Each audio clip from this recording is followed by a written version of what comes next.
Assalamu alaikum guys, this is your boy Biki Wadira again with another fabulous video।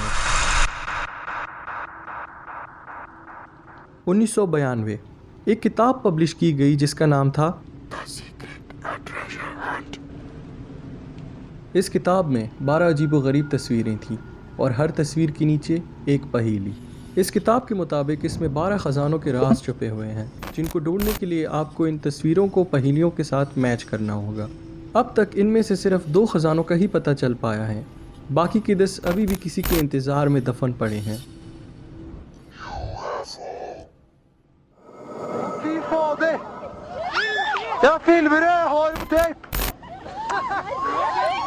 एक शाम Norway के आसमान में कुछ अजीब व गरीब तरह की रोशनियां नजर आई। सब लोग देखने के लिए इकट्ठा हो गए कि आखिर ये क्या मामला है। हर किसी ने अपनी राय पेश की। कुछ लोगों का कहना है कि ये बस सिर्फ आयोनाइज्ड डस्ट है और कुछ लोग यकीनन यही कहेंगे कि ये कोई यूएफओ या किसी खलाई मखलूक का जहाज़ था।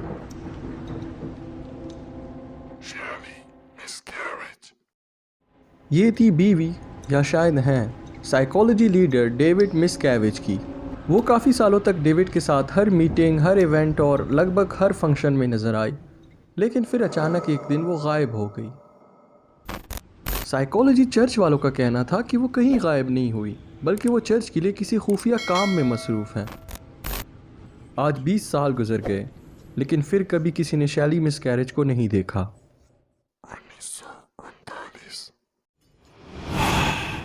जियोलॉजिस्ट नदीम कोवाकोट साइबेरिया के जंगलों में एक खोज पे निकले, जहाँ पे उन्होंने कुछ ऐसा पाया जिसकी वजाहत वो किसी को नहीं दे पाए। एक अजीब नुमा बनावट बिल्कुल जंगल के बीचों बीच, जिसका साइज़ 20 मंजिला इमारत जितना है। बाद में इस जगह को पटावोस्की क्रेटर का नाम दिया गया। जियोलॉजिस्ट का कहना है कि ये क्रेटर किसी वजह से 300 साल पहले वजूद में आया था।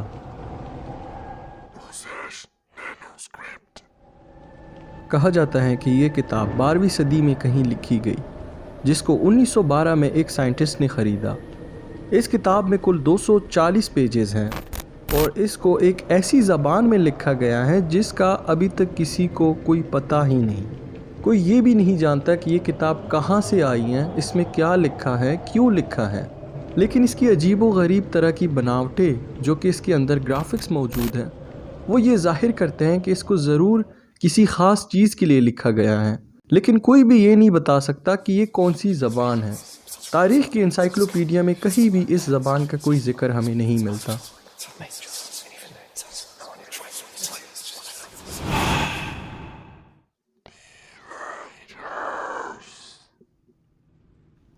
सन 1990 में इस छोटे से स्कॉटिश आइलैंड पे सिर्फ 3 लोग रहते थे, जिनके नाम थॉमस मार्शल, जेम्स डकेट और विलियम मैकऑर्थर था।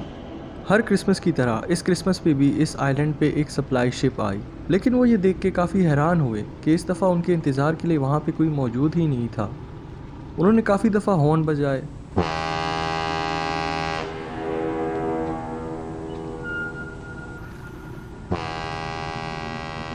और काफ़ी इंतज़ार भी किया, लेकिन आखिरकार उन्होंने ये फ़ैसला कर लिया कि हमें ख़ुद ही चेक करना पड़ेगा। इस फैसले के साथ वो शिप से नीचे उतरे और लाइट हाउस की तरफ जाने लगे। जैसे ही वो लाइट हाउस के अंदर दाखिल हुए, उनके एक साथी ने देखा कि 3 में से 2 वाटर जैकेट्स गायब थी, जो कि बहुत ही अजीब बात थी, क्योंकि यूजुअली वो तीनों हॉल में ही पड़े होते थे।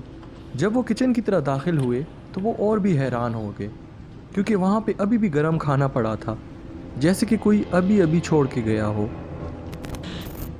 लेकिन हैरत की बात तो ये है कि तीनों में से एक भी लाइट हाउस कीपर किसी को नहीं मिला।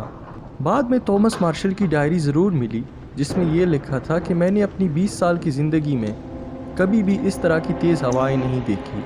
वो साथ ये भी लिखते हैं कि आजकल जेम्स डकेट काफ़ी ज़्यादा खामोश रहने लगे हैं और विलियम अक्सर रोता रहता है।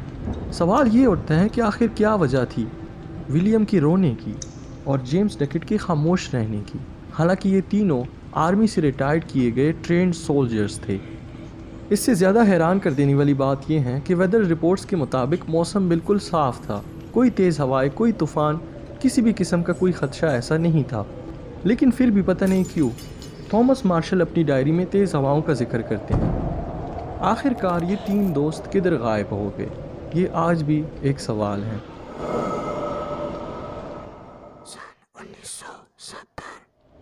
नॉर्वे में एक हाइकर्स के ग्रुप को बिल्कुल जंगल के बीचों बीच एक जवान लड़की की लाश मिली। लाश के पास सोने की टैबलेट्स, शराब और एक जला हुआ पासपोर्ट मिला। किसी वजह से लड़की की फिंगरप्रिंट्स को उतार दिया गया था। बाद में एक केस मिला किसी ट्रेन स्टेशन के पास, जिसको इस लड़की का ही बताया गया। लोगों का कहना था कि ये लड़की काफ़ी ज़बानें बोल सकती थी और जगह जगह मुख्तलिफ होटल्स में रहती थी। लड़की कौन थी ये तो नहीं पता चल पाया, लेकिन कहा जाता है कि वो कोई जासूस थी।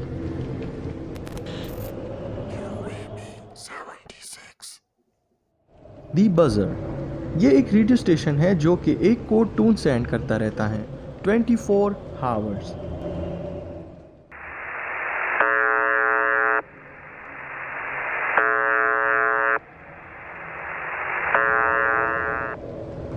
ये 1982 से ऑन है और अक्सर इस कोड के बीच में कोई रशियन ज़बान के मैसेजेस भी चलने लग जाते हैं।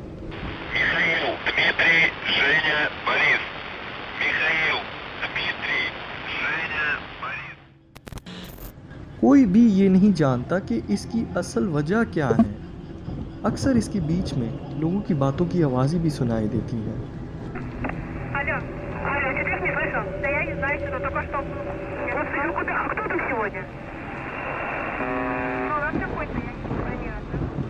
लेकिन अल्लाह जाने कि आखिर इस रेडियो स्टेशन पे तकरीबन 100 साल से क्या चल रहा है। पेरिस में एक जवान लड़की की लाश एक नहर में मिली। इसको पोस्टमार्टम के लिए भेज दिया गया, लेकिन पता नहीं क्यों किसी वजह से उन्होंने इसकी शक्ल का एक पुतला बना दिया। बाद में लोग इस पुतले को ख़रीदने लगे और जल्द ही ऐसे और भी पुतले बनाए गए। कुछ सालों बाद किसी ने दुनिया का सबसे पहला CPR डमी बना दिया और गेस करें उसने इसको किसकी शक्ल दी? जी हाँ, उसी मरी हुई लड़की की। तब से अब तक दुनिया में जितनी भी CPR डमी बनाए जाते हैं उसको इसी लड़की की शक्ल दी जाती हैं।